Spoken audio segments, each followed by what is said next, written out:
Muchas gracias. Además, oyendo las voces, que está todo el mundo así como tocado, digo, pues nada, yo estoy estupenda. Claro. Sí, sí, total. Lo lamento por el resto, pero yo estoy estupenda. Estamos los dos iguales, tú y yo estupendo. Es así, es así. Es así. Antes que nada, todo bien, tranquila, mucho curro, ¿no?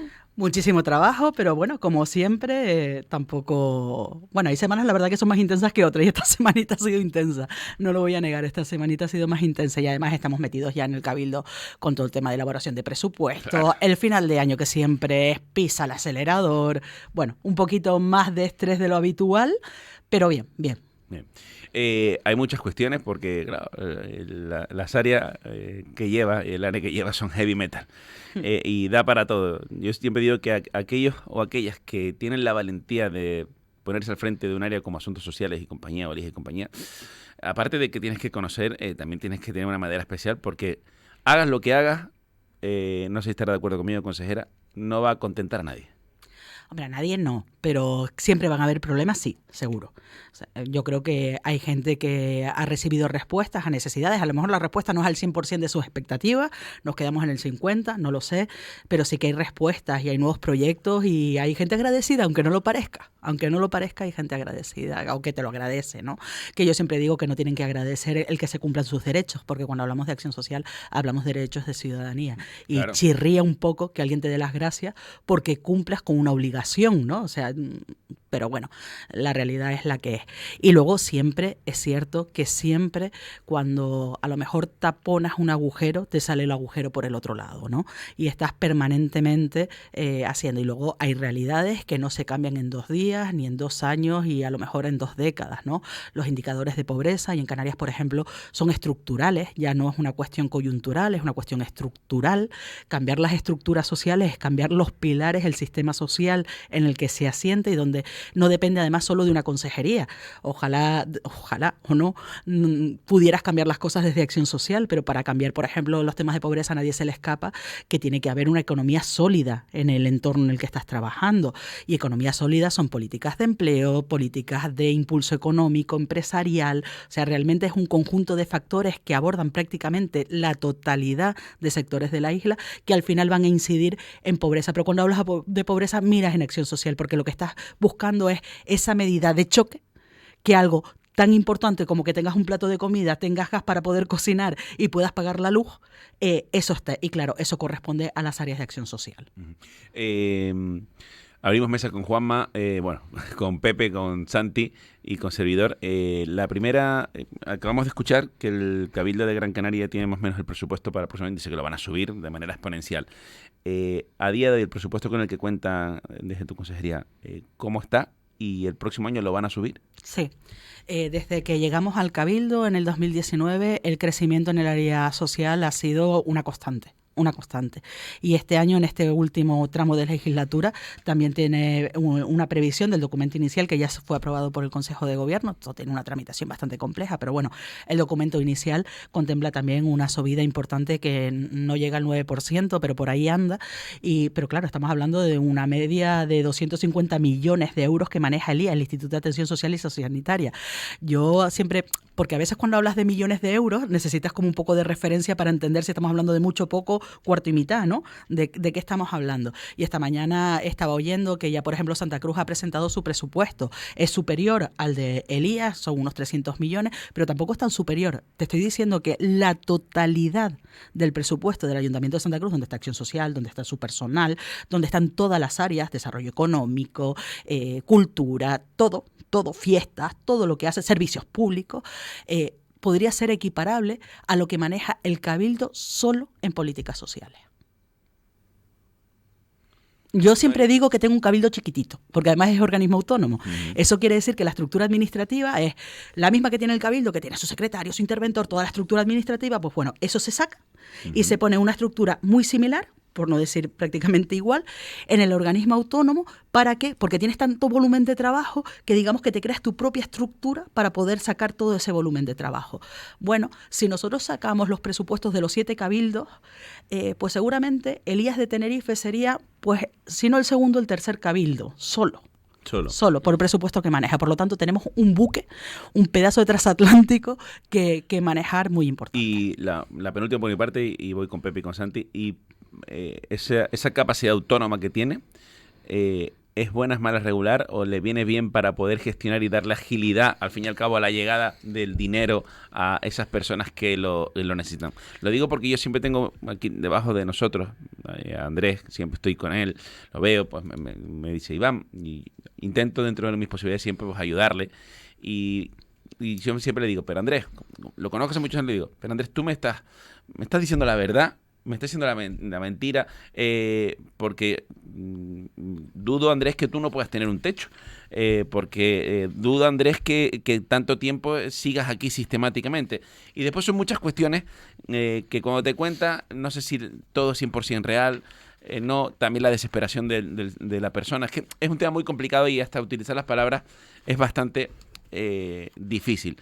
Claro, con todo esto, a mí la reflexión me viene ¿es fácil o ustedes tienen la capacidad para hacerlo más ágil para que, como Andrés y otras tantas personas, el dinero les llegue no solamente del Cabildo Insular, sino también, en este caso, del gobierno autonómico? Vamos a ver, esto, una cosa es la teoría y otra cosa es la práctica, ¿no? Teóricamente, un organismo autónomo con esa estructura se hace precisamente para agilizar y para que la administración pueda ser más rápida, más eficaz en conclusión. Pero luego tienes la práctica, ¿no? Y la práctica es, por ejemplo, Elías tiene 21 años de Pepe no sé cuántos cumple mañana, pero Elías el año pasado cumplió 20, este año ya vamos por 21. Ya es un tiempito de trayectoria de una administración pública.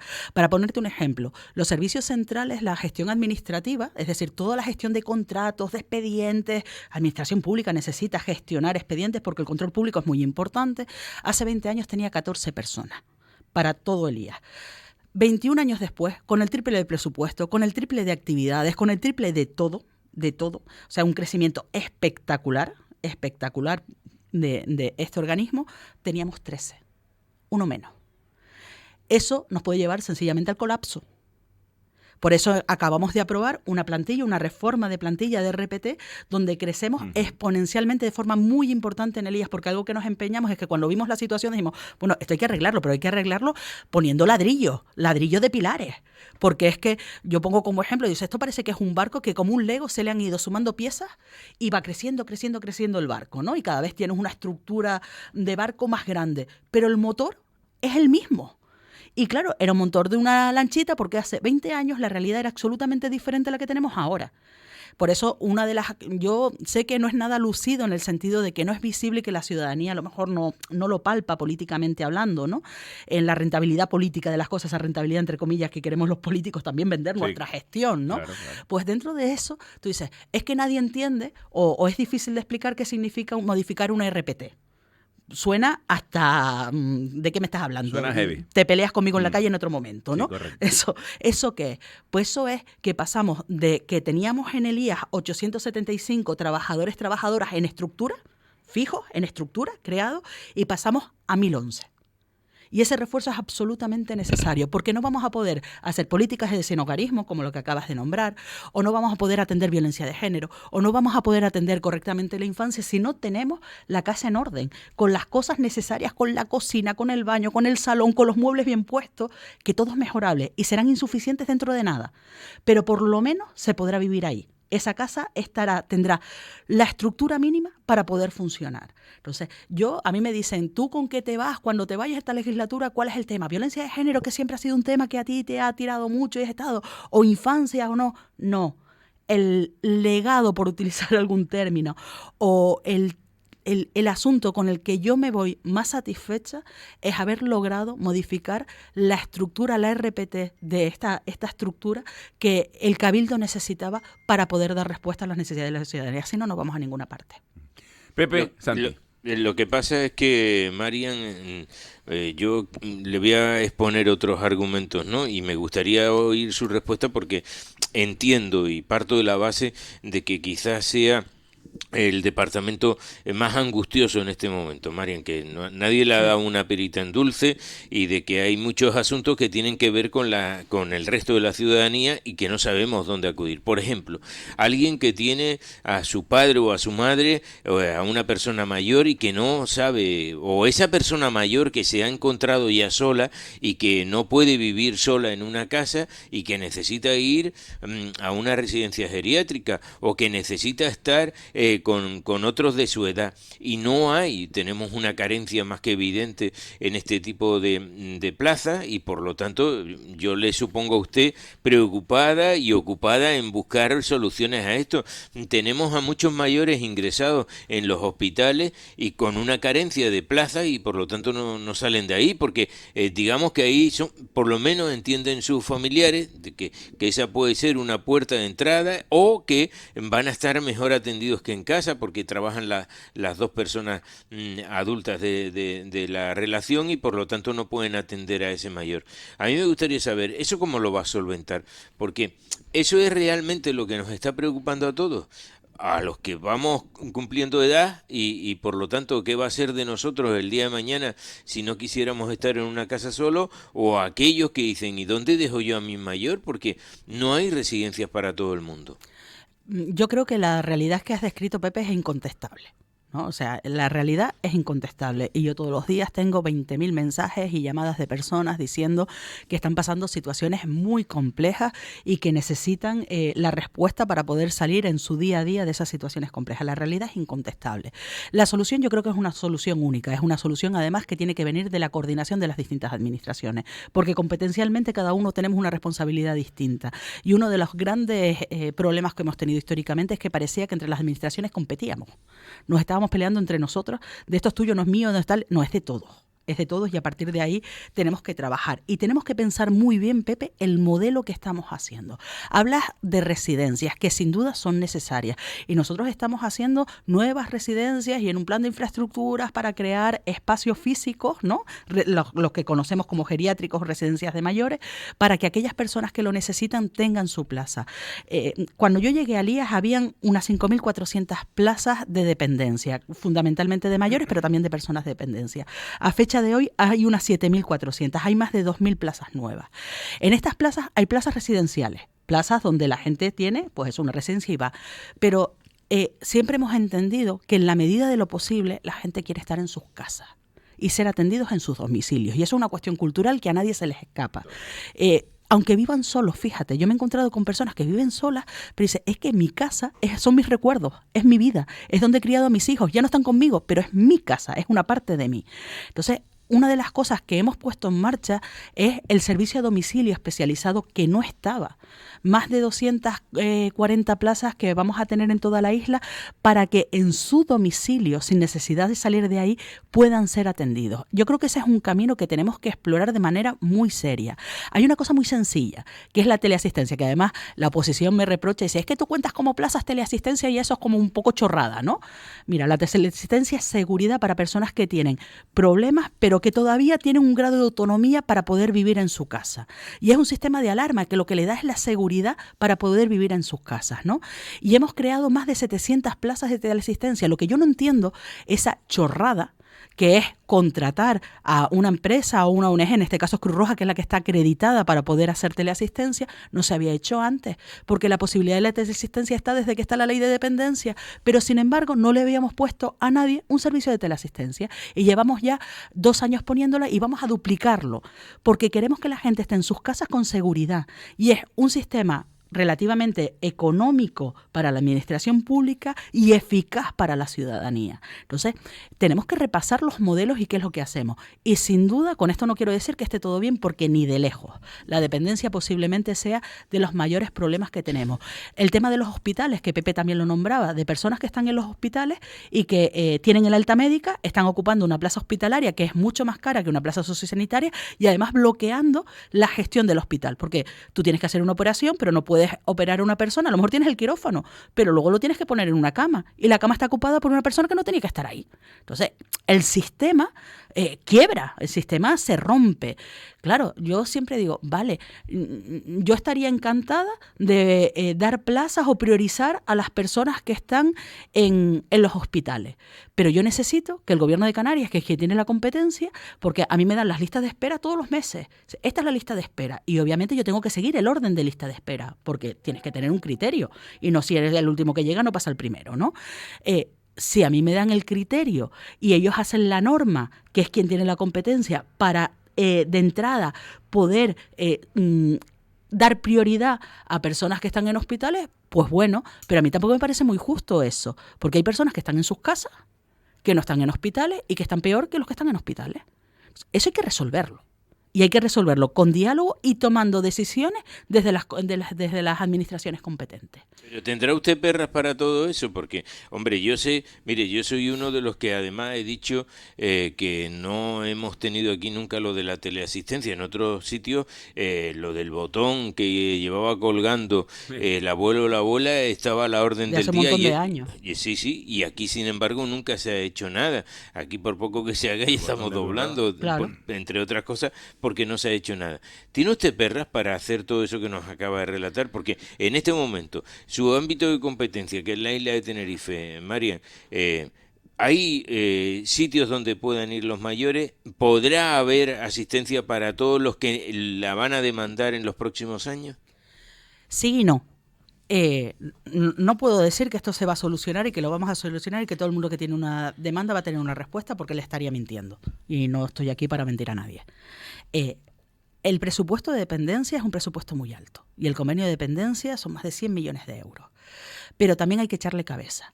Ahora mismo nosotros, yo lo decía, había un congreso de profesionales del mundo de la geriatría, ¿no?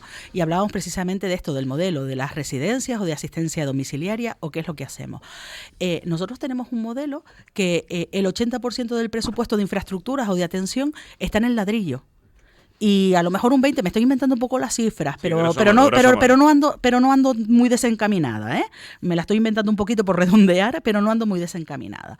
Y el 20% para otro tipo de atención, que puede ser la atención domiciliaria, otro tipo de atenciones que tenemos. Yo creo que eso se tiene que invertir. Se tiene que invertir y en eso es lo que estamos trabajando, en ir invirtiendo las prioridades para ir adaptándolo a las necesidades. Pero también es cierto que la administración pública es un poco, perdónenme por la expresión, puñetera, ¿no? Y yo tengo un convenio firmado para ladrillo desde hace no sé cuántos años con no sé cuántos millones que tienes que ejecutar porque tienes compromisos legales que tienes que hacer. Pero yo recuerdo que cuando cogí el plan de infraestructura, una de las primeras obras que vi que afortunadamente se rechazó era en Acorán, en Añaza, un centro residencial para mayores de más de 700 plazas. Eso es un Satarrita 4 al cuadrado con vistas a la autopista. O sea, eso es un atentado contra la dignidad humana. Afortunadamente, descartado. Y ahora vamos a modelos de atención mucho más pequeños, porque la calidad de la atención también es importante, porque la respuesta a esto no es coger a las personas mayores y personas dependientes y aparcarlas en una residencia, sino darles calidad de vida, sino de qué estamos hablando. Es que tiene que ser la filosofía, si no... Y desde luego, ¿hay dinero? Sí. ¿Suficiente? No. Por eso estamos incrementando, pero al mismo tiempo trabajando para girar ese modelo para realmente poder llegar al máximo de personas posible. Santi Negrín. Sí, consejera, buenos días otra vez. Buenos días. Buenos días. Bueno, hay algo que usted lo ha hablado de la calidad de vida de los mayores, de la calidad. Mire, ya ahora, a estas alturas, yo, por ejemplo, con el tema del programa Encina, que ha sido un tema polémico, usted lo sabe, ya uno no mira para atrás, porque ya dice, oye, ya ustedes tomaron sus decisiones y el tiempo dirá si son correctas o no son correctas. Pero lo que me gustaría saber es, a partir de ahora, o ya lo que tienen, es cómo van a cuidar el ocio de los mayores, que les parecerá a todos ustedes una tontería, pero a mí no me lo parece, porque cuidar a los mayores y su ocio, los momentos de calidad y todas estas historias ya con la edad que tienen es importante, ¿no? Entonces hay muchas personas pendientes de los programas de ocio de mayores, de cómo los cuidamos. Recuerda aquello de protege a tus niños, cuida a tus mayores y honra a tus muertos. Entonces, proteger a los mayores, el programa Encina, eso se quedó ahí, perfecto. ¿Cómo va caminando esa historia, consejera? Sí, vamos a ver, totalmente de acuerdo con que las actividades de ocio son importantes. Además, dentro de un marco de actividades integrales más grande, donde el ocio tiene que ser una parte más. Yo quiero hacer una reflexión porque estoy de verdad muy cansada de escuchar semana tras semana que habíamos dejado abandonados a los mayores en el peor de los momentos quitando el programa Encina. El programa Encina era un programa de actividades en club de mayores. Actividades físicas, personales, con el cuerpo entero de las personas y de los monitores en los clubes de mayores, y que en el peor de la pandemia los dejamos tirados. Miren, en lo peor de la pandemia, las clubes estaban cerradas a cal y canto, por decreto, no porque yo decidiera cerrar los clubes, por decreto, por seguridad, por el tema del COVID, se cerraron durante 2 años. Era imposible, y si no una temeridad, el hacer actividades en los clubes de mayores. A no ser que alguien esté pensando que nos saltáramos las normativas, sacáramos a los mayores que estaban confinados en sus casas con todas las medidas de seguridad y los metiéramos en un espacio para que se nos contagiaran todos y tuviéramos un problema, que esta isla salió bastante bien parada por lo que podía haber pasado. Bastante bien parada. Por lo tanto, no mintamos y dejemos de mandar mensajes absolutamente falsos sobre qué es lo que se ha hecho o no.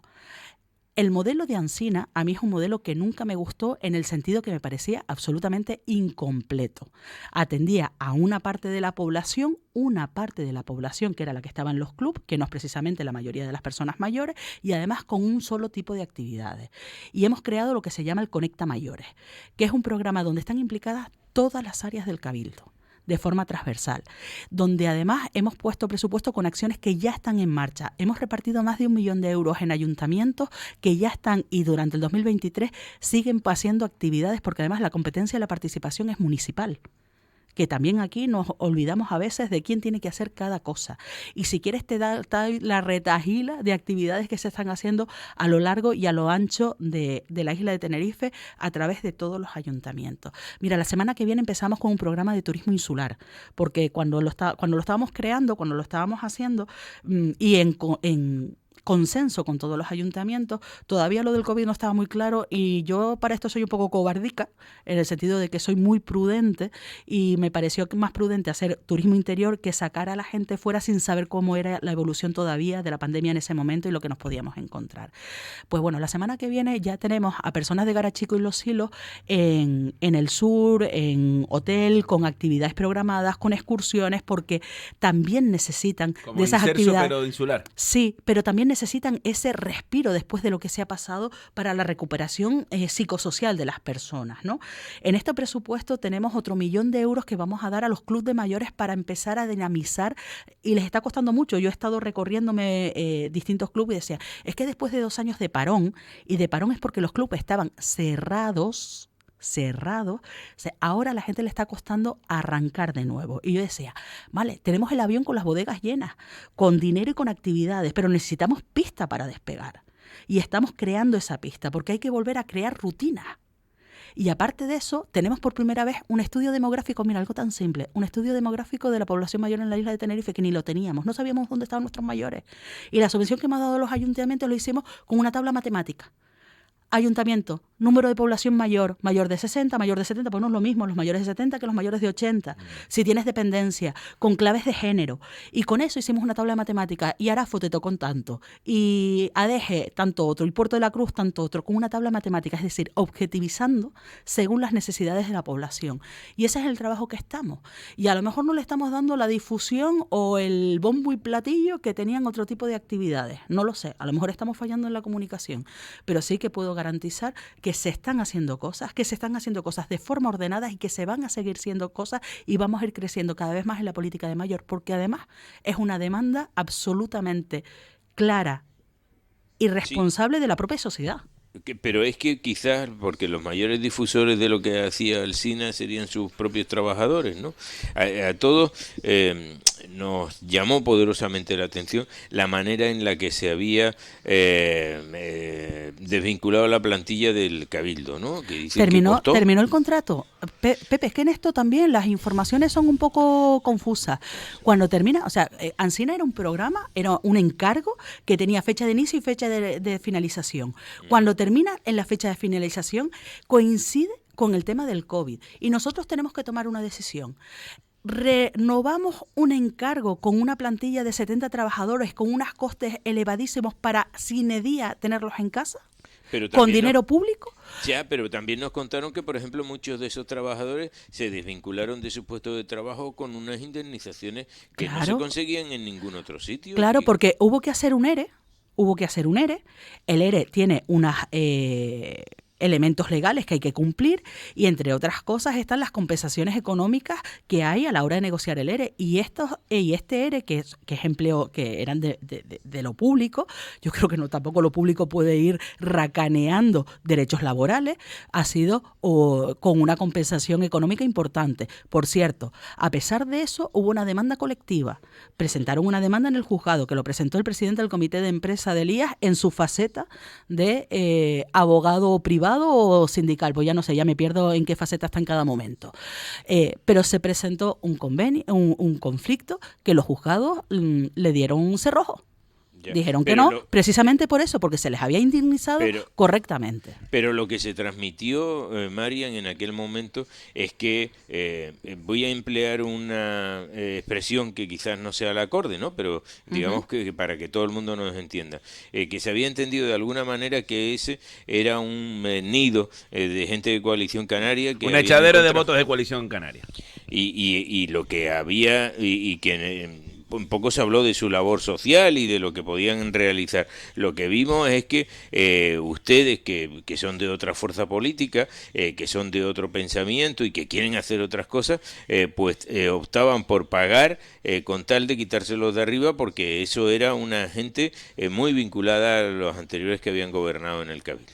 Yo solo te tengo que decir que en todo este tiempo, que además no sabes lo que he tenido que aguantar, de insultos y de... Porque en la política estamos para que nos tiren de las orejas, por supuesto, pero no para que nos insulten. Hay una diferencia. Llevo 2 años aguantando lo que no está escrito. Jamás he dicho que ningún trabajador públicamente esté vinculado o no a Coalición Canaria. Ahora, lo que sí te puedo afirmar es que Coalición Canaria ha utilizado el tema de Ancina hasta decir basta para hacer política. Eso sí te lo puedo garantizar. Eso sí te lo puedo decir y afirmar públicamente donde sea. Las vinculaciones personales de cada uno de los trabajadores y trabajadoras a cualquier fuerza política, haya cada uno con lo que hace con su vida. Igual que yo espero que se respete, que yo soy del PSOE, claramente, y milito en el PSOE desde que tenía 14 años en la Juventud Socialista, y estoy muy orgullosa de mi militancia, y eso no puede frenar mi carrera laboral. La política obviamente no, porque es política, pero si yo tengo cualquier oportunidad de poder trabajar en un ámbito público o privado, profesionalmente, mi carné no debe influir con mis capacidades para poder desarrollar mi trabajo. Pues con esa misma teoría que yo quiero para mí, la aplico para los demás. Y me da igual que tengan carné de Coalición Canaria o no lo tengan. Haya cada uno con su película y con lo que quieran hacer con su vida política y cómo quieran ejercerla. Nunca he cuestionado eso públicamente, jamás. Ahora sí te digo que Coalición Canaria lo ha utilizado como un arma política de una forma canallesca. Santi. Uy, yo estaba escuchando y digo, bueno, eso se ha puesto bueno. Lo acabo de poner por el chat, se ha puesto bueno. Se ha puesto bueno en el sendero. Bueno no. A ver, aquí tenemos un problema. Aquí tenemos un problema de conceptos, de cómo afrontar el tema de los mayores y tal. Pero bueno, igual nos estamos desviando de la atención, como creo que ha dicho Pepe. Igual no es el ocio y es las plazas sociosanitarias, todo el tema. El otro día hablamos en esta casa del Hospital del Sur, de las plazas sociosanitarias, del norte. A mí me preocupa muchísimo que nos estamos haciendo viejos, como dice Pepe, yo incluido, aunque sea menor que Pepe, y que tengo una incertidumbre terrible sobre lo que va a ocurrir sobre muchas cosas con nuestra sociedad y con nuestros mayores y con la dependencia y con todo, consejera. Y si realmente vamos a ser capaces de, como administración pública, de afrontar toda esta historia. Claro, por eso es tan importante el tener las estructuras y el poder planificar. A mí una cosa que me sorprendió muchísimo es que no tuviéramos ni un solo diagnóstico que nos permitiera saber cómo íbamos en mayores, cuando además todos los datos de todos los organismos internacionales, nacionales, locales, sobre la evolución demográfica de la población y además con los problemas que conlleva, porque crece la población mayor y además crecen distintas demencias o distintas cuestiones. No están naciendo niños, Efectivamente. O sea, bueno, no están haciendo niños y nos estamos haciendo más viejos. Y eso necesita poner la luz media, luz larga. Eso necesita planificar, diagnosticar y planificar. Y por eso yo decía que tenemos lo de la RPT del IAS, que está pensada de cara a intentar que tenga una proyección de futuro. Pero es que tenemos que pensar y empezar ya a hacer, que es lo que estamos haciendo, ese cambio de modelo. Porque no va a haber capacidad para tener, y además me parece que no es adecuado para las personas, para tener una plaza residencial para cada una de las personas mayores, que dependiendo, porque además las plazas residenciales tienen que ir acorde a las necesidades de cada uno. Hay grado medio, grados altos, hay grandes dependientes y claro, hay personas que necesitan oxígeno, una cama con oxígeno y otros que lo que necesitan es una puerta con un parque cerca para poder salir por la mañana a hacer gimnasia. Entonces, a todo eso hay que dar respuesta. ¿Cómo damos respuesta? Poniendo residencias, edificios nuevos por toda la isla, creando una plaza para cada una de las personas que en un futuro pensemos que la va a necesitar. Habrá que hacer residencias, sin duda, porque hay gente que las va a necesitar. Pero tenemos que buscar un modelo de atención que tiene que ser fundamentalmente el domiciliario. Y eso requiere que si tú necesitas un fisioterapeuta, vaya el fisioterapeuta a tu casa. ¿Es así? Es así. Hay una pregunta, mire, hay una pregunta seguramente incómoda. Es incómoda hasta para mí, de verdad, se lo voy a decir en serio. Es incómoda hasta para mí, consejera. De uno de los mayores centros de atención de la isla, que es el Hogar Santa Rita. ¿Cómo está la altura, a esta altura de la película, perdón, porque no es ninguna película, la historia del Hogar Santa Rita, que tiene más de 800 plazas, creo, sí, donde ha habido problemas, largas, sí. 700 y pico largas, casi 800, donde ha habido problemas, donde se ha hablado de todo, de falta de higiene y tal. ¿Nos puede decir a día de hoy, porque nos está escuchando mucha gente en el norte de la isla que tiene a sus enfermos, a sus personas, a sus mayores, a sus seres queridos allí? ¿Cómo está la situación a estas alturas? Me gustaría que nos lo contara y se lo contara a ellos más que a mí. Bueno, en primer lugar, yo creo que hay que dar un mensaje de tranquilidad porque las cuestiones básicas de alimentación, higiene y bienestar de las personas en Santa Rita está, digamos, controlado, ¿no? Hubieron muchos problemas, sobre todo se afloraron en el momento COVID y la intervención de la Consejería de Sanidad en su momento afloró toda una serie de deficiencias que nos hemos metido para que se fueran corrigiendo y que las cuestiones básicas de las personas que estén allí estén cubiertas y que ningún familiar esté pensando que su familiar está viviendo con cuestiones de desnutrición o de falta de higiene y demás. Eso se ha encaminado. Ahora también te digo que el modelo es absolutamente erróneo. A mi entender, que será mejor o peor, ¿no? Pero a mi entender es un modelo profundamente erróneo y que además las nuevas normativas que están surgiendo van a obligar a cambiar, a girarlo, porque no puedes tener a 700 personas, eso a lo mejor un fin de semana está bien, pero es tu vida, es tu día a día y tú tienes que ver ese comedor inmenso que parece el de, como cuando nos vamos a los hoteles familiares y tienes un comedor que hay 500 personas comiendo a la vez. Oye, pues para un día y pasarlo bien está bien, pero para vivir así va a ser que no. Y tú tienes que tener una atención mucho más personalizada. Nosotros pedimos al Hogar Santa Rita entrar en el patronato de la Fundación. Nos parecía importante poder estar desde dentro. De hecho, el Cabildo está en un montón de patronatos, de entidades que financia. Y nos contestaron que no. Y a mí esto me da que pensar en que la transparencia precisamente no es de las cuestiones prioritarias para la dirección del Hogar Santa Rita. Una dirección que yo cuestiono su capacidad para poder gestionar adecuadamente esto. Estamos ahora mismo redactando el nuevo convenio y desde luego el Cabildo de Tenerife va a poner en ese convenio todas las medidas correctoras que podamos legalmente poner. Todas las medidas correctoras y de control, porque es francamente difícil, muy difícil de explicar que el patronato haya decidido que el Cabildo, que es una administración pública que financia de forma muy sustancial, por no decir prioritaria, esta residencia y que decidan que no estás en el patronato. ¿Por qué? ¿Qué miedo tienes a que estemos dentro y que tengamos acceso a lo que pasa allí dentro? Y sin embargo, si entra, pues familiares directos del actual director gerente. Hay cosas que no se entienden desde mi lógica. Aprovecho que ha salido de manera espontánea. Es una pregunta de Santi. Creo que acabo de abrir la caja de Pandora. Este tema, consejera,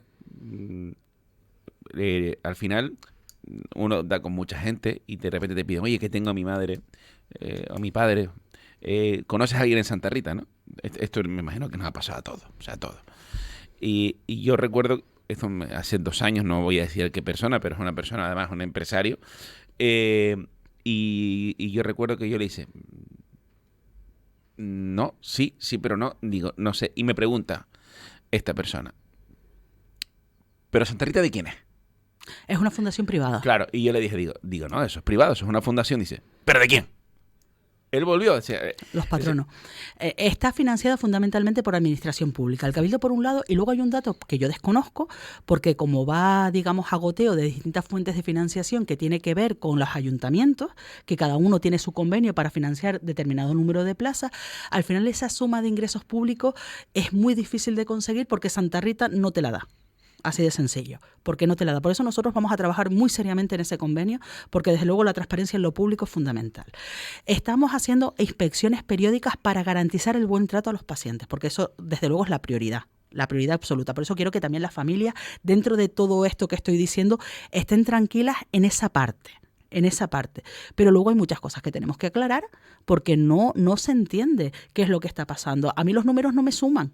A mí no me suma que ingrese 1 millón, 2 millones a Santa Rita y que tenga a los trabajadores pitando en la puerta porque no le han pagado las nóminas.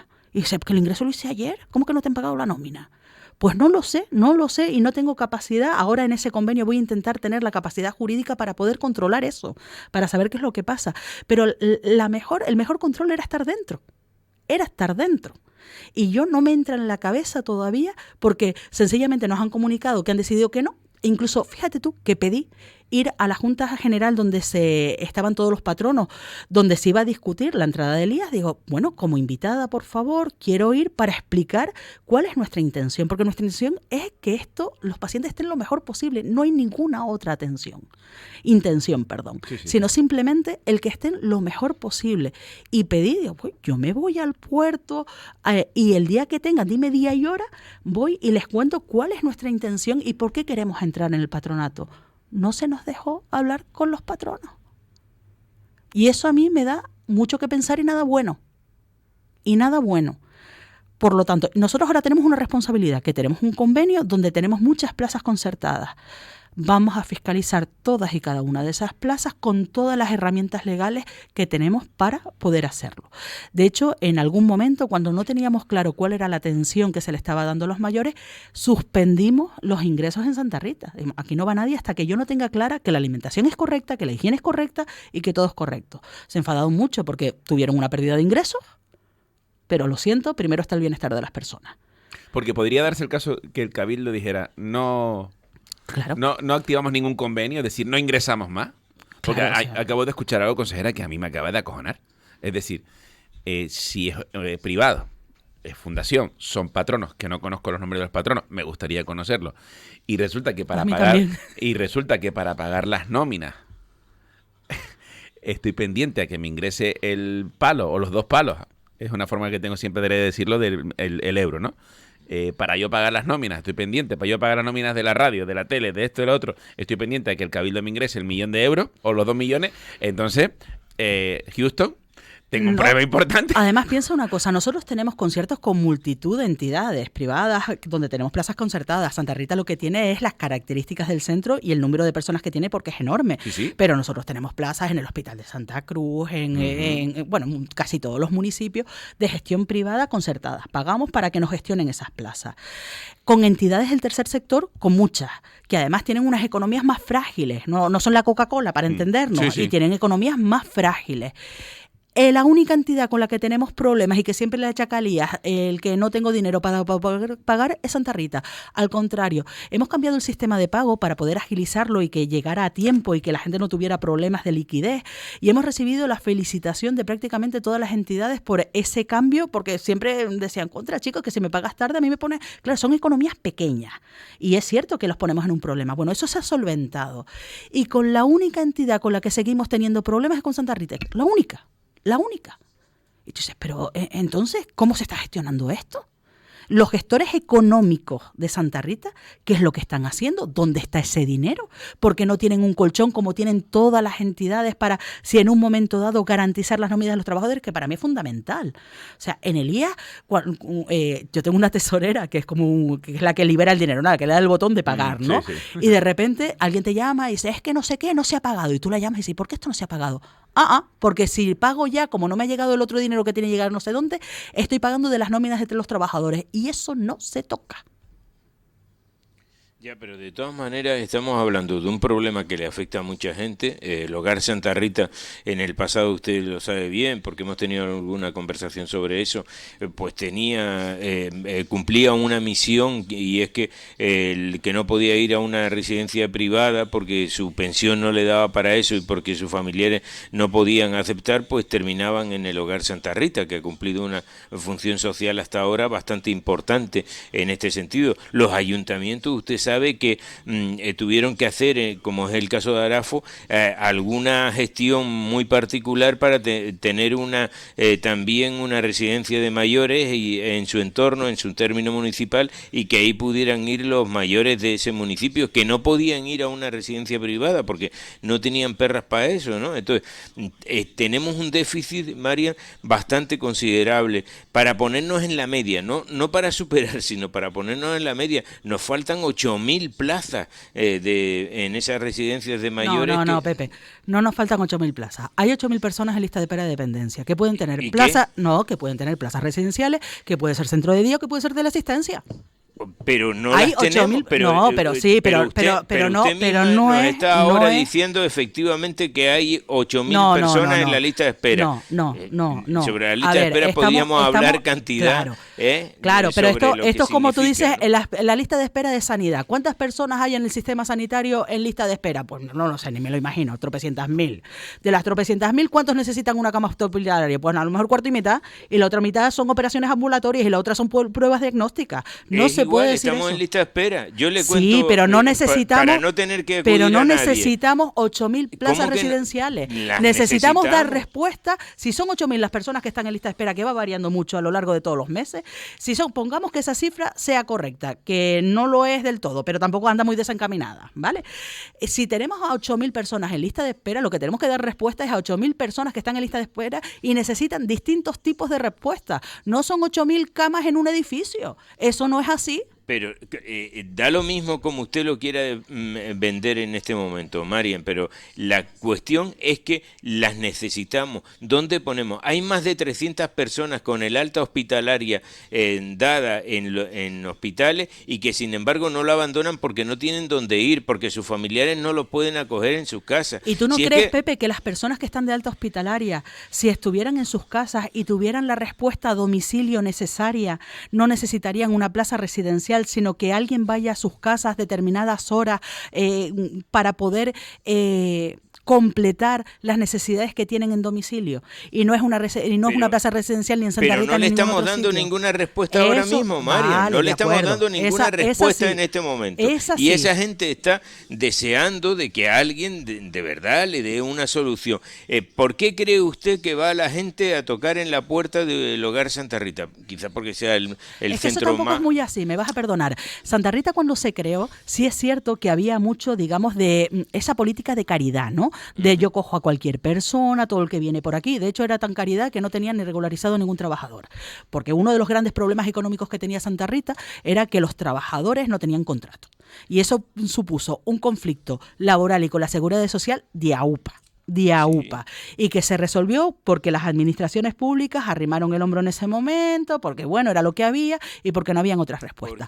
Ahora mismo, se dedique a eso de una forma ahora mismo como... Santa Rita tiene plazas privadas que cobran y públicas que cobran. Y si hay alguien que está por una necesidad imperiosa entrando allí sin pagar, que me den el nombre y apellido y vamos a ver qué pasa con ese ayuntamiento y por qué es así, porque ya te digo yo que son los menos. Si hay alguno. Porque las plazas públicas se están cobrando y las plazas privadas se están cobrando. Sí, todo el que Santa Rita Rita de alguna no es... manera hace los papeles Yo iba para a decir, que su yo pensión iba a decir eso, termine. Gratarola no hay nadie. Claro, gratis total, muy no hay poquito, nadie. gratis muy poquito. Y los que van, porque tú piensas que cualquier persona, lo mínimo que tiene es una pensión no contributiva. Lo mínimo que tiene, que vale que es una porquería de dinero, ¿no? Sí, pero es que si tú entras, no, pero alguien. escucha, sí, pero ese alguien cuando entra en una plaza privada, en una residencia como esta, pues la pensión no contributiva, perdona, pero eso la levantan, ¿sabes? Sí, sí. Entonces, eso de la caridad, de que yo tengo a personas que nadie más quiere y que no sé qué, no sé cuánto, déjame que te lo deje en cuestión y entre comillas. No, yo lo pongo solamente como una cuestión de que algo hay que tener. Es decir, con 800 euros no puedes entrar en residencia privada. Para Porque eso no están te las da plazas para públicas, eso. claro. Tienen que compensarte con el resto de las perras que pongan sus familiares. Pero en un sitio como el Hogar Santa Rita, ya que ha salido, pero hay otros sitios también que lo hacen de esa manera, pues se pone primero el dinero de la pensión y después, oye, lo que le vaya. Ninguno de esos centros, Marian, y tú lo sabes muy bien, viven solamente de lo que pueden tener de los que están acogidos a ella. Por ejemplo, mira, había en Bajamar un un centro que ahora creo que se dedica a otra cosa, pero había un centro que acogía a enfermos de Alzheimer y que tuvo que cerrar porque precisamente no se lograron los convenios necesarios con la administración pública para poder tener todo lo que necesita un enfermo de Alzheimer. Hombre, yo no lo sé, pero yo sí te digo, no, lo de Bajamar, perdóname, pero no lo conozco, no quiero contestar porque no tengo los datos, no lo conozco. Pero mira, una de las cosas de Santa Rita es que ahí hay un espacio que cuando entras ves que es un solar inmenso que tiene unos pilares y creo que se gastaron unos 6 millones de euros porque querían hacer un macrocentro de Alzheimer y aquello se quedó porque luego no tuvo financiación, igual que el balneario que tienen, que también fue a pique y es una inversión de dinero increíble y lo tienen cerrado a cal y canto. Yo creo que los fondos públicos hay que pensarlos muy bien y precisamente con las demencias, los expertos, ya no yo, los expertos y expertas en todo esto te dicen que este tipo de centros, macrocentros, no ayudan para nada en la atención correcta de las personas con demencia que necesitan determinadas rutinas y determinadas atenciones que en un macrocentro lo que hace es precisamente desorientarlos. Entonces, todas estas cosas hay que pensarlas y meditarlas bien.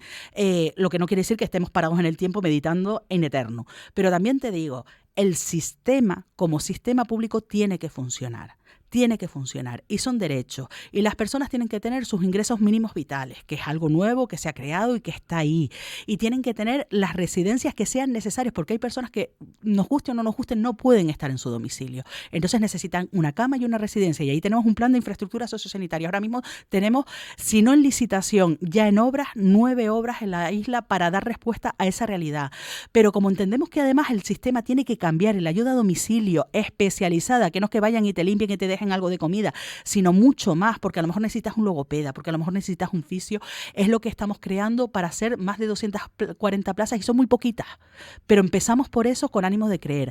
Y luego hay realidades, mira, hay algo que a mí me parece que es una realidad muy sangrante y que tenemos que abordar sí o sí el año que viene, que es el ELA. El ELA es una enfermedad cruel, no, lo siguiente, impresiona hablar con los enfermos de ELA y sus familiares lo que están pasando. Bueno, vamos a crear por primera vez en la isla de Tenerife, yo creo que por primera vez en Canarias y en gran parte de todo el territorio, un servicio especializado de ELA en domicilio, porque los enfermos de ELA, que es una enfermedad degenerativa y desgraciadamente ahora mismo sin cura, quieren pasar sus últimos días lo mejor posible en su casa con su familia. Y estamos intentando, y lo vamos a poner en marcha sí o sí, porque esa crueldad no se puede permitir, el año que viene.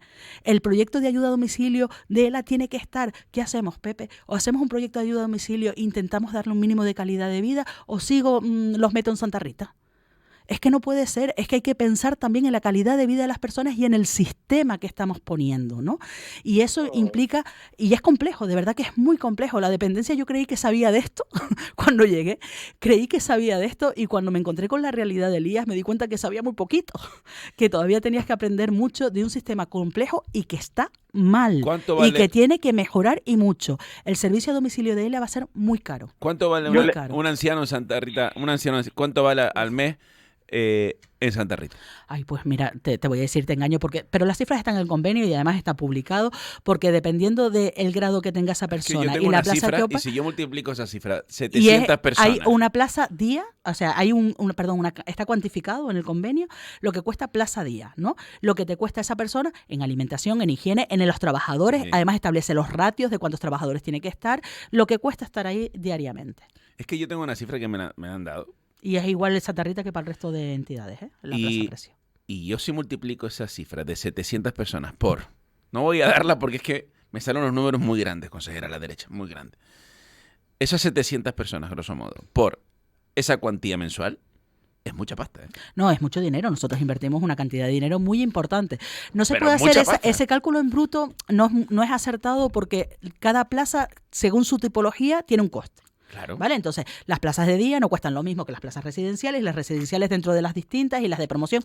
Es complejo. Pero sí que es cierto que nosotros ponemos una cantidad de dinero muy grande en Santa Rita. Pero yo cuando pregunté por eso hace ya un par de meses, a mí me lo explicaron de la siguiente manera, ¿no?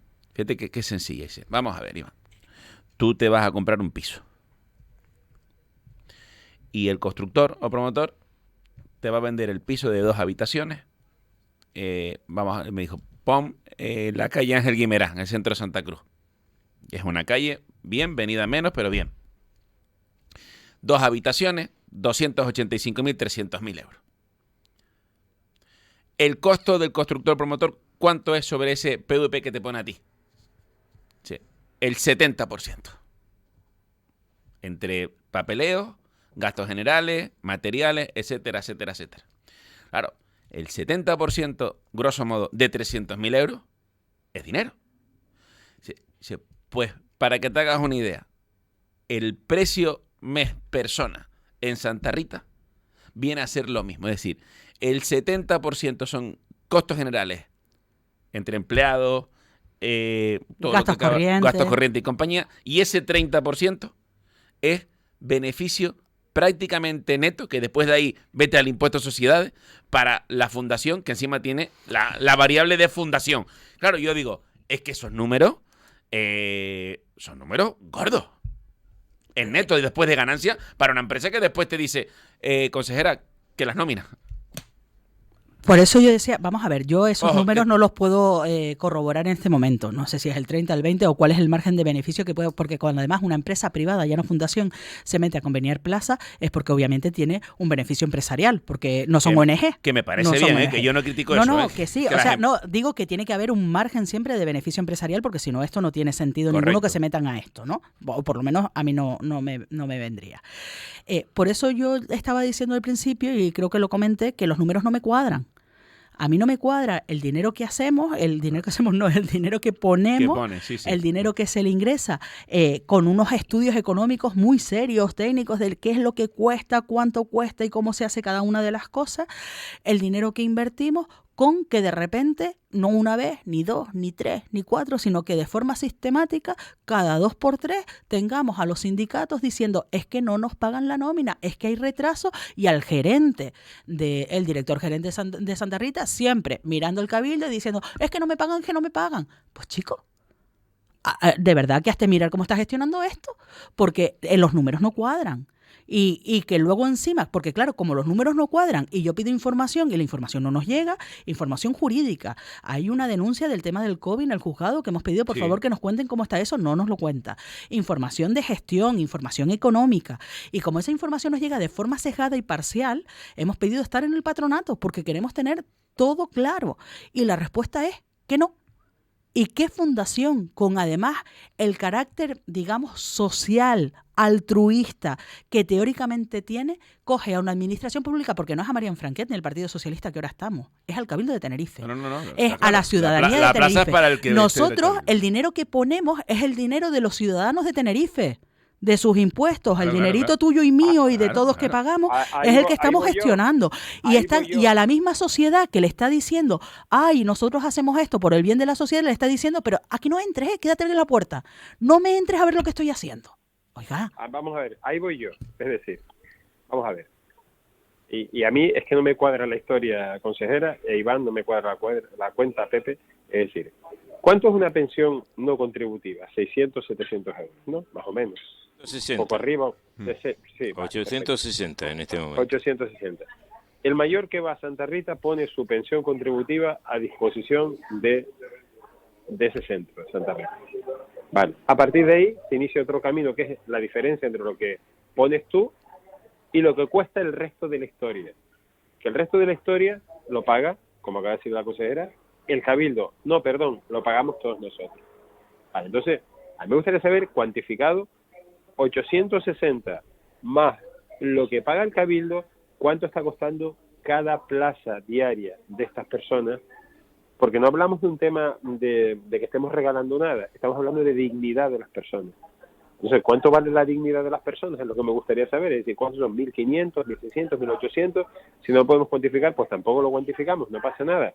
Pero quiero que la gente entienda que da su pensión contributiva y a partir de ahí hay una serie de gastos, la no contributiva perfecta, y a partir de ahí hay una serie de gastos que alguien asume. No, pero entonces, si eso ocurre, perdón, consejera, si eso ocurre, quiere decir que el resultado de vuelta tiene que ser bueno. y por lo que usted me está contando no es bueno. No, claro que no es bueno. De todas maneras, es bastante más complejo, porque los números son bastante más complejos, porque no se coge la pensión no contributiva totalmente, siempre es un porcentaje, bueno, Sí. y está regulado y es Casi complejo. 60. Pero mira, a lo mejor si nos vamos a otro ámbito lo entendemos mucho mejor, ¿no? Porque si tú tienes una enfermedad y vas al sistema sanitario y resulta que tu tratamiento cuesta 100.000, tú tienes un tratamiento de 100.000, aunque tus impuestos y lo que tú estás pagando sea muy inferior porque no tienes recursos y tienes una no contributiva, pero es un derecho. Es proporcional, es un derecho. Claro, y es un derecho. Entonces, cueste lo que cueste, yo como administración pública tendré que poner la diferencia a los costes necesarios para hacer cumplir ese derecho. Y aquí pasa exactamente lo mismo. A lo mejor una plaza es una plaza de día, es decir, que va por la mañana y se va por la tarde y a lo mejor le dan el almuerzo, es mucho más económica que una plaza residencial, por ejemplo, de un gran dependiente que necesita oxígeno, cuidados médicos y enfermeros 24 horas al día y no sé cuántas cosas más. Pero nosotros como administración estamos obligados a cubrir la necesidad del centro de día como el del gran dependiente. Aporte esa persona lo que aporte. Aporte lo que aporte, porque son derechos y es la política de redistribución de la riqueza que tenemos que tener como administración pública. Entonces, los números son muy complejos, los números en dependencia son muy complejos. Tiene un montón de variables para ver cuánto cuesta una plaza, cómo se paga, cuarto y mitad. Es muy complejo, pero también te digo que en Santa Rita los números no salen. Despido a Juanma y a Pepe y sigo con la consejera. Señores, que hay más cuestiones por su parte. Un beso muy grande a los dos. Gracias. Y a cuidarse. A cuidar. Nos cuidaremos, sobre todo procuraremos no dar demasiado que hacer a los demás cuando estemos ya en esta edad provecta. En esta edad, que Pepe está ya más mayor, pero que yo también voy caminando, ¿eh? Gracias, consejera. Bueno. Gracias. Bueno, Gracias, saludos. Un Adiós. abrazo. Adiós, Pepe. Hasta mañana. Un besito. Hasta mañana, un Hasta mañana, abrazo. Santi. Chao, hasta mañana. Le robo un par de minutillos más, consejera, porque el tema tiene su enjundia, pero hay varias cuestiones. ¿El Febles Campos en qué situación está? Mira, el Febles Campos está en una situación de la que yo sí que utilizo la palabra canallesca con todas las letras. Canallesca. El Febles Campos es un hospital que tiene más de 200 usuarios, 200 y pico usuarios grandes, un número muy importante de trabajadores y que es un edificio que está absolutamente obsoleto y que no tiene arreglo. O sea, no es que hagas obras de mantenimiento para poderlo arreglar. Ese edificio hay que tirarlo abajo y hacerlo nuevo. Es la única solución técnica, no es que yo me la haya inventado, es que hay que derribarlo y construirla.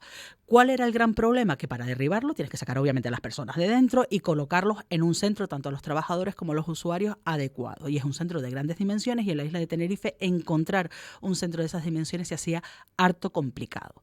De hecho, en la legislatura pasada decían que era imposible, que el único centro que había para poder dar eso era el famoso edificio de Plasencia que está enfrente del auditorio. Un edificio que está hecho para oficinas y que no reunía los requisitos ni técnicos ni tal para estar ahí. Pero bueno, era la casualidad que en ese momento parecía que había que cumplir con algunas sentencias, poner algunos dineros importantes y algunas cosas, y parecía que eso tenía una inyección económica al margen del interés público de la residencia, muy al margen. Bueno, nosotros nos pusimos manos a la obra para buscar alternativas y la encontramos. Y la encontramos. Y yo creo que encontramos una alternativa muy buena, que era las dependencias del seminario, una residencia que se había construido absolutamente nueva, moderna, con instalaciones más que dignas y que iba a ser además un modelo de nueva residencia en la isla de Tenerife. Y la encontramos y empezamos a trabajar para que se hiciera la realidad el poder sacarlos de allí y ya luego además intentar quedarnos con esa residencia y tener todavía más plazas.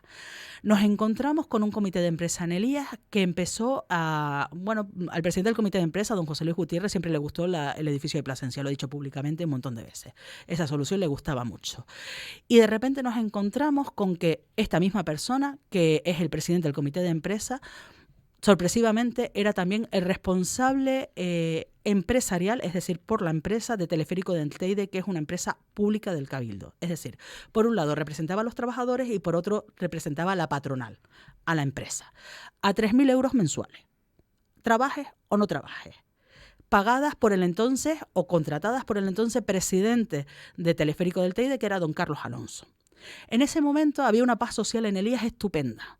Y cuando nosotros nos llegan quejas de trabajadores de Teleférico del Teide, esto es absolutamente de locos, el que por un lado sea representante de los trabajadores y por otro lado los trabajadores estén quejándose de tu forma de actuar, de hablar, de dirigirte a la gente, de provocar situaciones muy tensas. Cuando esto y el presidente del Cabildo, Pedro Martín, vio que era el representante de Teleférico del Teide, sencillamente lo cesó. Porque además me parecía que era lo lógico, porque no tiene sentido que tengas una persona que está haciendo actividad privada, representación sindical de trabajadores por otro y representación empresarial del mismo ente público que es el Cabildo por otro. Era una cuestión y se le cesa. Y oye, casualidades de la vida que un mes después nos encontramos con una querella criminal que enfoca a medio Cabildo y a todo el que pasaba por allí, por el traslado del Febles Campos, diciendo que, por lo visto, soy amiga del presidente del Real Madrid, que tiene empresas y que estaban vinculadas, y entonces aquí estábamos haciendo un chanchullo de no se sabe qué cosa. Más de un año nos ha tenido en los juzgados, más de un año generando un ruido impresionante, más de un año en los juzgados, y lo único que ha conseguido es que la empresa se retire. Y que hayamos perdido una oportunidad para... La empresa que iba a ser...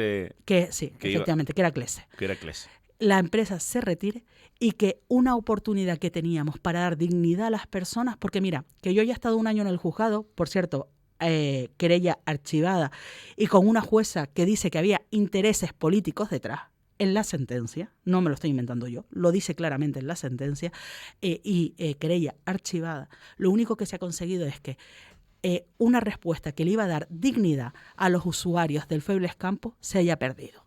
Y eso es una canallada, porque la finalidad, como dice la sentencia, era política.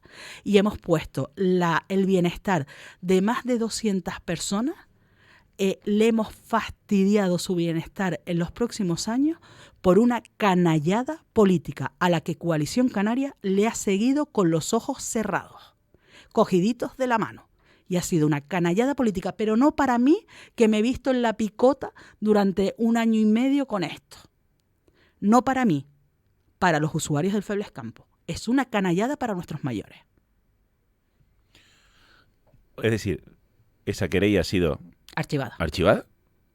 Por cierto, que ha habido al archivo ha habido un recurso que ha vuelto a presentar el presidente del Comité de Empresa de Elías, y se va a ver el próximo día 24. Para ya el archivo, espero que el archivo ya definitivo, sin más posibilidades de recurso. Uh-huh.